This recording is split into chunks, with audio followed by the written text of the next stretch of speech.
Chers citoyens et citoyennes, nous arrivons au terme de notre consultation publique sur le projet d'acquisition de l'Église pour sa conversion en centre communautaire multifonctionnel. Je rappelle que les réponses à la consultation ont été traitées en toute confidentialité. Les cadres et les membres du Conseil qui ont compilé les données de cette consultation sont tous tenus par un code d'éthique et de déontologie. Je tiens à remercier tous les Baïolais et Baïolaises qui ont répondu à notre invitation et qui nous ont fait confiance. Nous présenterons le rapport de cette consultation en 5 étapes. 1. La première étape, la genèse de ce projet. En deuxième lieu, le rapport statistique de la consultation publique. En troisième lieu, les commentaires reçus pour les pour, les contre et les ni pour ni contre pour ce projet. En quatrième lieu, la réponse à des questions soulevées. Et en dernier lieu, les suggestions qui nous ont été faites. Donc, plusieurs pensent que le projet d'Église est un nouveau projet. C'est faux. L'acquisition d'Église et du presbytère ont fait l'objet de plusieurs comités, de plusieurs démarches et ont déjà engagé plusieurs citoyens et membres du conseil municipal qui ont réfléchi et élaboré des plans pour ces bâtiments, et ce depuis de nombreuses années. Pour illustrer la genèse de ce projet, je vais partir du moment où j'ai été élu, de 2018 jusqu'à aujourd'hui. Ainsi, les Baïolais et les Baïolaises seront informés des tenants et aboutissants de ce projet. Je vais vous énumérer la chronologie des étapes du projet Église et presbytère. Donc, le 20 juin 2018, la fabrique offre à la municipalité le presbytère et l'Église pour 1 $. L'Église et le presbytère avaient une valeur foncière de 1 133 000 pour les bâtisses et 225 000 pour les terrains. Le 17 juillet 2018, il y a eu une assemblée publique au centre communautaire au sujet de l'achat de l'Église et du presbytère. Le 13 août 2018, le conseil municipal demande un report de la date d'échéance pour la prise de décision concernant l'achat de l'Église et du presbytère.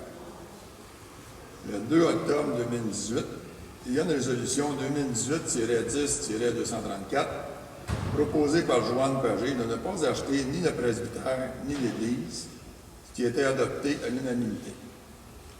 Le 29 octobre 2018, la fabrique fait une nouvelle offre à la municipalité pour la location du presbytère sans bail pour 1 000 $ par mois. Le 1er novembre 2018, il y a une autre assemblée publique au centre communautaire avec une présentation par le maire d'un projet de location du presbytère pour y loger les organismes communautaires. Donc, le 11 et le 13 novembre, il y a eu 2 journées de portes ouvertes au presbytère. La population est invitée à visiter les lieux pour une éventuelle location. Le 22 novembre, il y a une assemblée publique au centre communautaire pour le maire au sujet de la location du presbytère. C'est le retour des consultations des organismes à but non lucratif dont nous savons la réponse finale. La majorité d'entre eux ont accepté ce projet. Le 3 décembre 2018, résolution 2018-12-307, proposée par Mme Joanne Pagé de ne pas louer le presbytère. On voté pour cette résolution. Claude Hull, Michel Hénin, Richard Lafleur et Joanne Pagé. On voté contre la résolution. Benoît Desrochers, Christiane Duchamp. Monsieur le maire Louis Bérard enregistre son vote contre la proposition. Le vote étant de 4 pour et 3 contre, la résolution est adoptée à la majorité de ne pas louer le presbytère. Le 3 juillet 2019, le presbytère que la municipalité a cité comme patrimoine bâti a été vendu à un promoteur privé pour la somme de 140 000 $. Le 6 août 2019, c'est la fermeture du centre communautaire par le service de sécurité publique. Le 23 septembre 2019, la fabrique offre à la municipalité l'Église pour 1 $. Le délai de réponse initiale est fixé à mars 2020. Ce délai a été allongé jusqu'en septembre 2020 suite à la pandémie. La valeur de l'église et de ses terrains au foncier est de 783 900 pour la bâtisse et de 215 400 pour les terrains. Le 7 octobre 2019, la résolution numéro 2019-10-284, proposée par Benoît Desrochers, de mandater la directrice générale à procéder à l'appel d'offres pour la démolition du centre communautaire, adopté à l'unanimité. Le 15 octobre 2019, le dépôt d'une pétition de 241 résidents en faveur d'un référendum au sujet de l'acquisition de l'église. On y reviendra plus loin. Le 2 décembre 2019, la résolution 19-12-299, mandat d'un audit par des ingénieurs et des architectes pour l'évaluation des coûts reliés à un changement d'usage de l'église, adopté à l'unanimité. Le 14 janvier 2020, Assemblée publique d'information avec le maire, la fabrique et l'évêché à l'église au sujet de l'achat de l'église. Le 3 février 2020, résolution 2020-02-030, proposée par Joanne Pagé, d'octroyer le contrat de démolition du centre communautaire, adopté à l'unanimité. Le 5 juin 2020, c'est la démolition du centre communautaire par l'entreprise Généreux Construction Incorporée. Le 6 juillet 2020, résolution 2020-07-162, de tenir une consultation publique par voie électronique sur le site Internet de la municipalité pour le projet de conversion de l'église en centre communautaire. Proposé par José Leclerc, ont voté contre Joanne Pagé et Claude Hull, ont voté pour Serge Perrault, Benoît Desroches, et le maire enregistre son vote pour la proposition, donc c'est adopté à la majorité. Du 7 juillet au 14 août, la population est invitée à se prononcer sur le projet et nous faire part de leurs questions et de leurs suggestions. Le 15 août 2020, ça va être le rapport de la consultation publique par vidéo qui sera accessible sur notre chaîne YouTube. Je laisse donc la parole à Mme Leclerc qui vous fera le compte-rendu du rapport statistique de cette consultation. Merci, M. le maire, de nous donner la parole. Alors, j'aurai le plaisir de vous livrer le rapport statistique de notre consultation publique.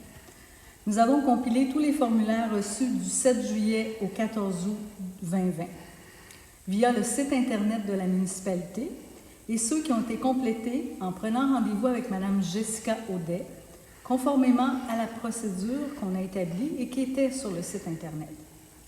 Au total, nous avons reçu 192 formulaires, 183 répondants individuels et 9 organismes du milieu. 8 formulaires ont été rejetés et n'ont pas été compilés. Les résultats maintenant. Les pour, 116 répondants et 7 organismes du milieu sont en faveur de l'achat et de la conversion de l'Église en centre communautaire multifonctionnel, ce qui représente 64% des répondants. Contre, 33 personnes et un organisme du milieu sont contre l'achat de l'Église et la conversion de cette Église-là en centre communautaire, ce qui représente 18% des répondants. Ceux qui ne se sont pas vraiment prononcés, ni pour ni contre, 34 personnes et un organisme du milieu, ce qui représente aussi 18% des répondants. Je veux noter que 3 des 9 organismes répondants ont remis en question le processus de consultation publique que nous avons mené. Je remercie tous les Baïolais, les Baïolaises d'avoir participé à cette consultation publique. Merci. Voici les commentaires des personnes qui sont pour l'Église.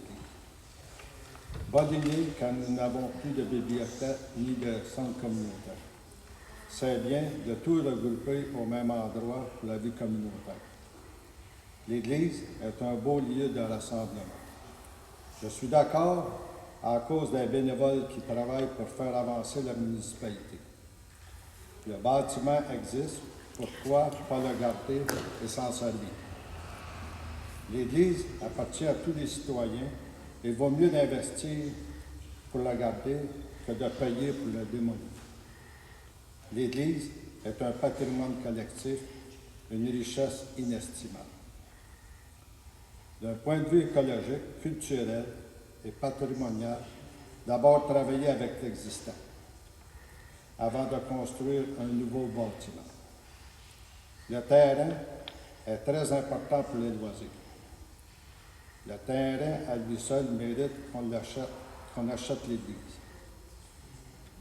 Nous voulons, comme dans l'ancien centre communautaire, une salle pour donner des cours, des spectacles, pour loger les organismes, pour nous et la municipalité avoisinante. Si on veut vendre de nouveaux terrains résidentiels, il faut des infrastructures pour attirer les gens. Vu le prix de vente et le coût de rénovation versus un bâtiment neuf, il faut garder l'église. C'est la solution financière la plus logique. Il est temps qu'il se passe de quoi.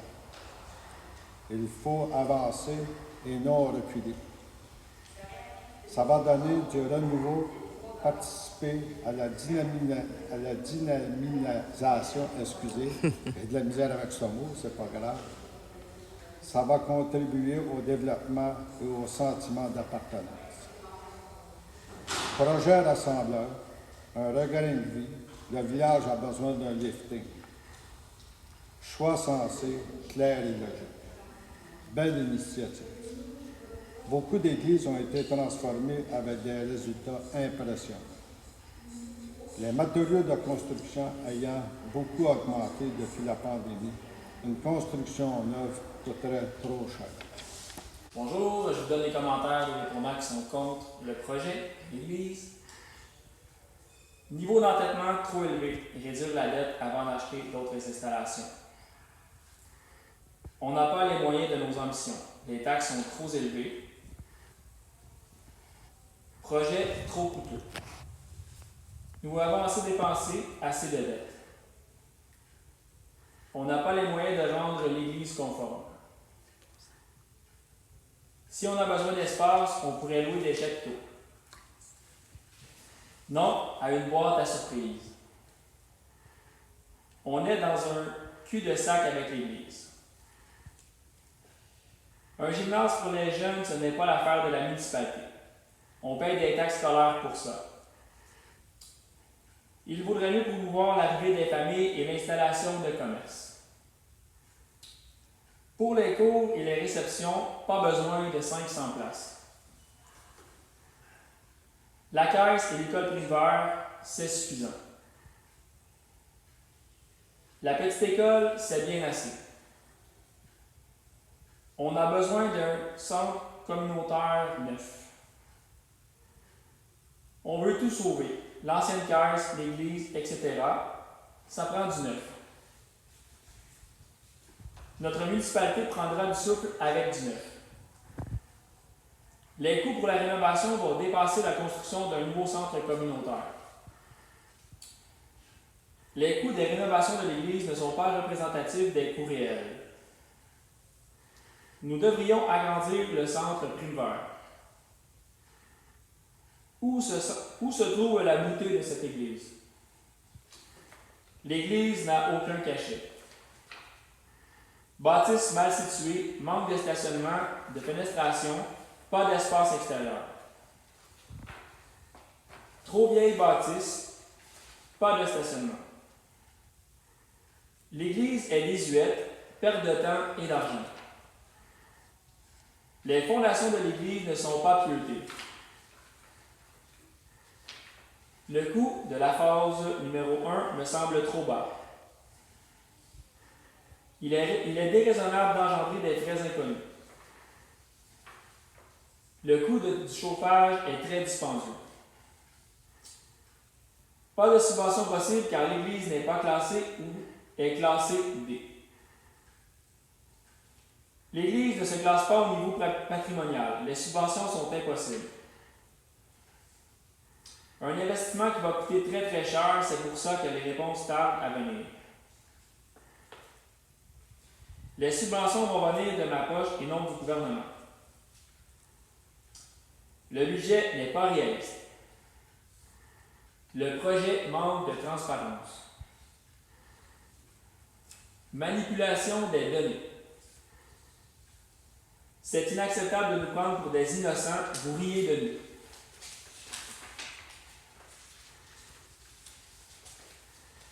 L'Église, c'est le projet du maire. Manipulation du clergé. Les chiffres sont fictifs. Mensonges, discrimination, honte et déception. Un gouffre sans fond. Tout se fait en catimini. Alors bonjour, moi je vais vous donner les commentaires des personnes qui ne se sont pas vraiment prononcées, alors ni pour ni contre le projet. Alors ce qui revient le plus souvent, c'est nous demandons que le conseil municipal ne prenne aucune décision sur la conversion de l'Église tant qu'il n'y aura pas de rencontre d'information publique sur le sujet. Avant d'entreprendre des démarches pour l'achat de l'Église, il serait fortement recommandé de faire un référendum. Plus d'informations nécessaires pour pouvoir se prononcer. Il faudrait voir les rapports d'inspection des experts avant de juger. Manque de transparence pour prendre une décision. Remettre à plus tard lorsque nous aurons tous les détails des prix de l'aménagement de l'Église versus un nouveau centre communautaire. Est-ce que les bâtiments de la municipalité sont utilisés à pleine capacité? Aimerait faire la liste de nos édifices, faire un plan structuré pour l'ensemble de nos besoins et analyser les alternatives avant de pouvoir se prononcer. Alors voilà en gros les commentaires que nous avons reçus. Merci. Nous sommes donc rendus à l'étape de répondre aux questions récurrentes de la population. Donc, pourquoi ne pas retarder le projet? Le délai final pour l'acquisition de l'Église donné par la fabrique est en septembre 2020. Il a été reporté à plusieurs reprises. Originalement, on parlait de mars 2020, mais est arrivée la pandémie. Si la municipalité ne se porte pas acquéreur, la fabrique ne chauffera pas l'Église. À partir de septembre, l'eau et l'électricité seront coupées, elle se détériorera. C'est un projet qui est en discussion depuis plusieurs années, 2017. Notre centre communautaire étant démoli, nous n'avons plus de lieu de rassemblement communautaire. L'espace occupé par la bibliothèque de l'hôtel de ville ne répond pas aux besoins de la population. Le 2/3 de la collection de nos livres est inaccessible. Par respect pour les bénévoles des organismes, la municipalité se doit de les loger dans un local accessible pour les personnes à mobilité réduite. De plus, l'acquisition de l'Église va nous permettre de récupérer du terrain pour l'aménagement futur d'infrastructures des loisirs. Si on n'a pas l'Église, les activités et les services que les organismes de la municipalité donnent seront suspendus définitivement. Pourquoi ne pas faire d'assemblée publique? Depuis 2018, il y a eu 4 assemblées publiques sur cette question. La dernière a eu lieu à l'Église en janvier 2020. Ces assemblées publiques ont rassemblé pas moins de 150 personnes. Le centre Primevère, le seul local qui nous reste, est trop exigu pour faire des rassemblements en respectant les consignes de la santé publique. La consultation publique en ligne a permis d'avoir un échantillage valable et a permis d'établir un portrait juste et clair des opinions et des questions que pouvaient avoir les citoyens sur ce projet. Pourquoi ne pas avoir une personne neutre et compétente pour expliquer le projet? C'est le conseil municipal qui est élu par la population et qui a la responsabilité de prendre des décisions dans l'intérêt de toute la population. Pourquoi ne pas aller en référendum? Selon la loi, le projet d'église n'est pas soumis à un référendum obligatoire.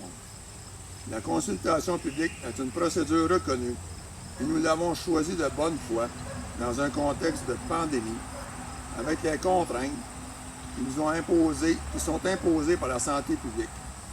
Nous avons donc décidé de prendre le virage électronique et d'utiliser les outils numériques qui sont à notre disposition. D'avoir fait un référendum par la poste, qui est le seul autre moyen dont nous disposions, est un processus compliqué qui aurait exigé beaucoup de ressources humaines et financières pour en arriver au même résultat. Pour le coût d'aménager l'église versus le coût du nouveau centre communautaire. Donc, on a mis des ensembles des coûts, on a mis des exemples de coûts pour des centres communautaires neufs.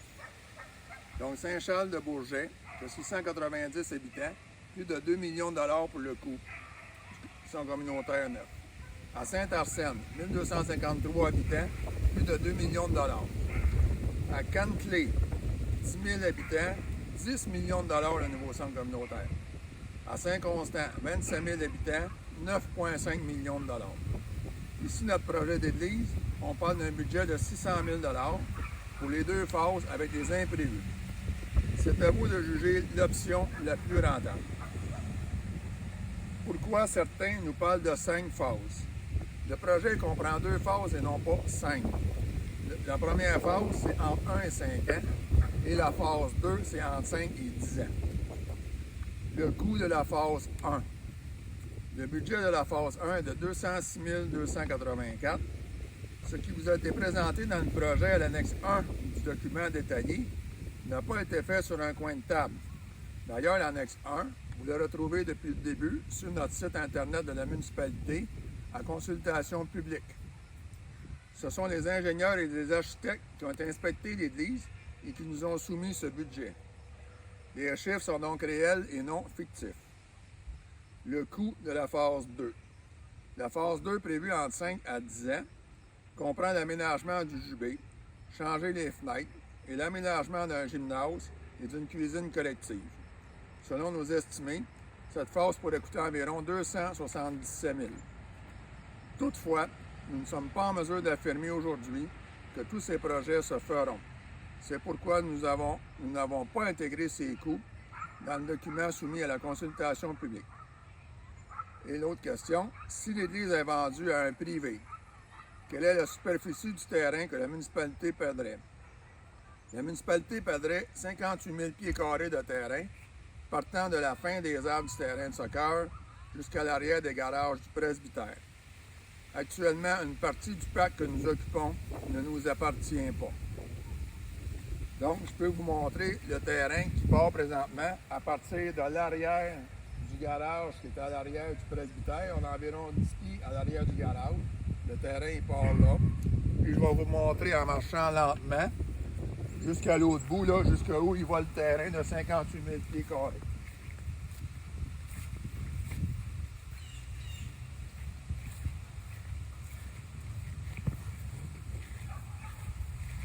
Ici, présentement, on longe le cimetière. Puis on va jusqu'à l'autre bout du cimetière.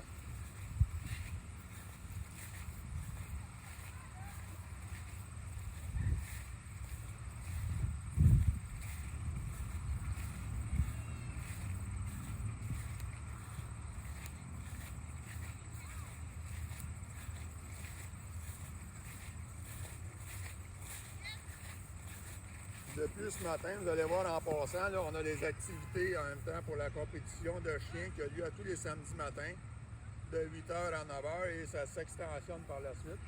Donc, les gens ils viennent avec leurs animaux et ils peuvent profiter du grand terrain qu'on a présentement. Mais ce terrain-là, si vous remarquez, il y en a le 3/4 qui est sur le site de la fabrique présentement.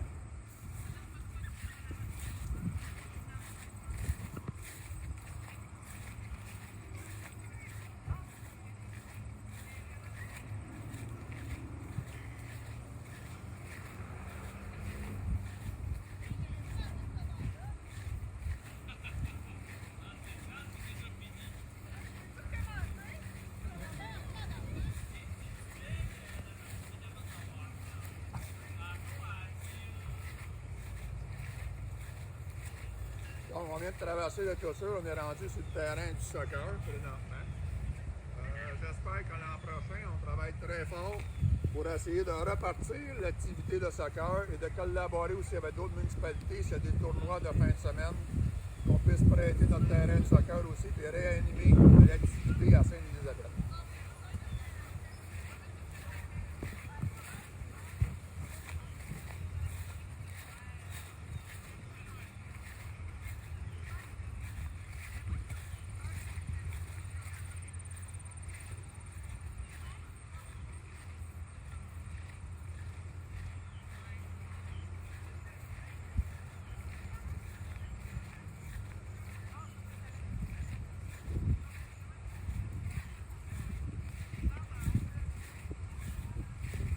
Donc, rendu ici, nous sommes à la fin du cimetière. Donc, le terrain du cimetière en ligne se termine ici. Puis on s'en va jusqu'à la ligne avec l'hiver. C'est quand même une grandeur assez imposante.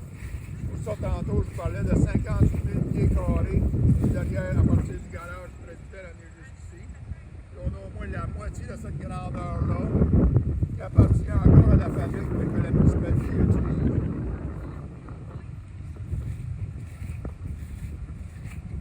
Je vais en profiter en même temps pour vous montrer nos nouveaux jeux d'eau qu'on vient d'installer, qui sont en marche depuis mercredi de la semaine passée. Cette semaine, excusez.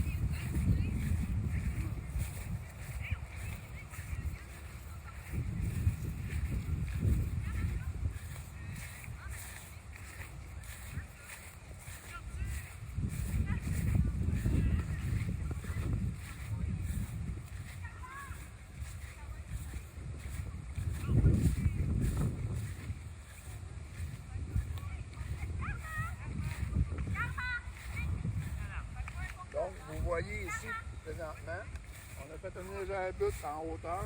On a fait une belle, un beau plancher de ciment en grandeur avec les pentes qui découlent vers le centre. On a installé les jets d'eau. Donc, depuis mercredi cette semaine, les jeunes avec les familles peuvent venir se baigner ici pour profiter du site. Je vais juste vous montrer un exemple comment fonctionnent les jets d'eau rapidement.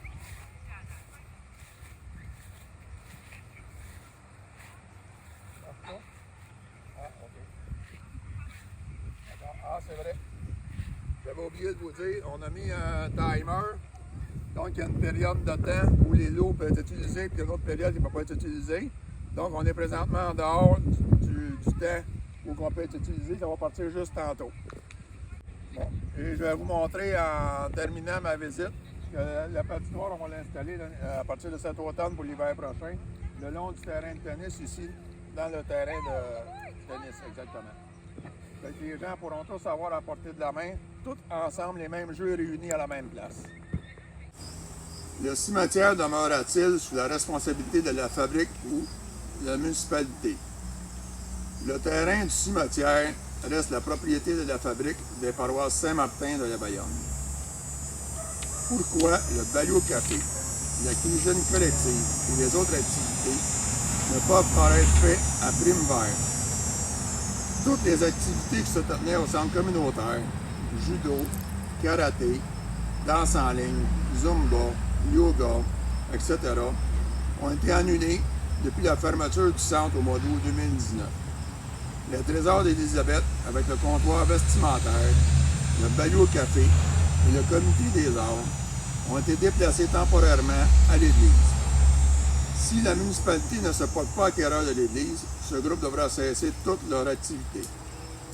Nous voulons avoir un lieu adéquat pour pouvoir redonner ses services et ses activités de loisirs à nos enfants, à nos familles, à nos aînés et à toute notre population, sans avoir à attendre des années pour le faire. Et nous pensons que d'utiliser un bâtiment existant qui a par ailleurs été inspecté et évalué est une solution plus efficiente que d'attendre de bâtir un nouveau centre.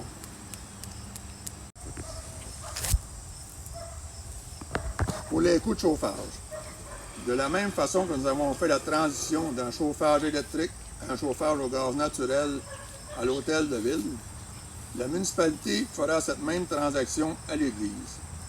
Le chauffage à l'huile sera modifié pour un chauffage au gaz naturel. C'est prévu dans la phase 1 du projet. Un programme de subvention est disponible en collaboration avec Énergir et la municipalité l'a déjà obtenu pour l'hôtel de ville. La subvention pourrait s'élever à 80 du coût de la facture. Il est prouvé que l'installation du gaz naturel fait baisser la facture de chauffage d'au moins 35 %. C'est ce que nous constatons avec l'hôtel de ville. Il en sera de même pour l'église. Les coûts de chauffage et d'électricité de l'ancien centre communautaire avoisinaient les 14 000 $ par année. On estime que le chauffage au gaz naturel de l'église sera semblable. En ce qui concerne la solidité de la structure de l'église, l'église actuelle a été pieuetée jusqu'au galet. Nous avons les plans. Le plancher a été mesuré chaque année depuis 15 ans. Il n'a jamais bougé. Selon une étude géotechnique menée en 2016, la problématique concernant la dalle de béton est attribuable à un remblai de mauvaise qualité. Les experts croient que le soufflage ou le niveautage, pour ceux qui comprennent mieux le mot soufflage, du plancher, pourrait être réalisé facilement et permettrait d'avoir un plancher au niveau. La bâtisse ne bouge pas. Si elle avait eu à bouger, elle l'aurait fait depuis longtemps. Pour la question du stationnement, le terrain entre le stationnement de Privert et l'église, à l'arrière du presbytère, en cas d'acquisition de l'église, appartiendra à la municipalité. Nous pourrons y aménager un sentier éclairé et sécuritaire, que les gens puissent se stationner à Prime-Vert pour se rendre à l'église. L'éclairage. On estime les coûts de l'éclairage à 3 500 $ par année, selon les données de la fabrique, les coûts de chauffage étant à part. Pourquoi la municipalité devrait être responsable de la démolition de l'église? La municipalité pourrait être responsable de la démolition d'un bâtiment en cas d'abandon et de non-paiement de taxes par le propriétaire. L'église appartient aux paroissiens. Elle est gérée par l'évêché. Mais si l'évêché la désacralise et met la clé dans la porte, la responsabilité redeviendra aux citoyens de la démolir et en conséquence à la municipalité. Selon notre analyse, c'est mieux de prendre de l'argent pour rénover que de prendre la même somme pour la démolir. En acquérant l'église, la municipalité va avoir un bâtiment d'une valeur de plus de 1,5 million de dollars. Qu'en est-il du toit? La toiture de l'église est en tôle pincée. Selon le carnet de santé de l'église 2012, signé par un architecte, la toiture est en très bon état. A-t-on prévu de la climatisation? Oui, les compresseurs de l'ancien centre communautaire ont été conservés et seront installés à l'église. Qu'est-ce qui arrive concernant les problèmes d'inondation au printemps et les pompes? Actuellement, il y a 4 pompes qui contrôlent le risque d'inondation. L'eau est poussée par pression dans un drain qui mène au ruisseau. Le chauffage au gaz naturel devrait être installé au rez-de-chaussée. N'oubliez pas que nos assureurs viendront estimer le risque et nous recommanderons des mesures supplémentaires si nécessaire. Donc, pourquoi ne pas agrandir le centre Prime-Vert? Parce que nous n'aurions plus de stationnement. Les coûts équivalents de construction neuve seraient plus élevés que d'acquérir et d'aménager l'église. Qui sera responsable de l'ancien CHSLD? L'ancien couvent, qui est le CHSLD, appartient à la Société québécoise des infrastructures, donc au gouvernement du Québec. Quels seront les frais fixes? Les frais fixes de l'église, comme toute bâtisse, le chauffage, l'éclairage, l'assurance avec la mutuelle des municipalités, l'entretien général fait par nos employés, l'entretien ménager par la partie commune de chacun, les frais de réparation pour les bris éventuels, les frais du système de communication relié à celui de l'hôtel de ville, genre téléphone, Internet, le déneigement fait par nos employés et l'entretien paysager fait par nos employés. C'est ce qui termine la plupart des questions que nous avons reçues présentement et je vais laisser M. Perrault pour la période des suggestions. Merci. Je vais vous présenter les suggestions que les gens ont faites pour lorsqu'ils ont fait leur déclaration. Prendre un coin de l'église pour en faire une salle de spectacle. Faire un mur d'escalade pour les gens. Garder un culte religieux. Faire un café, un resto pour se réunir. Ouvrir le plus de temps possible et être accessible. Munir la grande salle de panneaux pour accueillir plusieurs petits groupes. Faire de petits événements pour rentabiliser l'Église. Faire un partenariat avec l'école. Prendre le terrain de l'ancien centre communautaire pour une maison des aînés. Faire une programmation d'activités. Offrir le lieu pour des activités de l'école. Mettre à la disposition des citoyens un plan détaillé de terrain.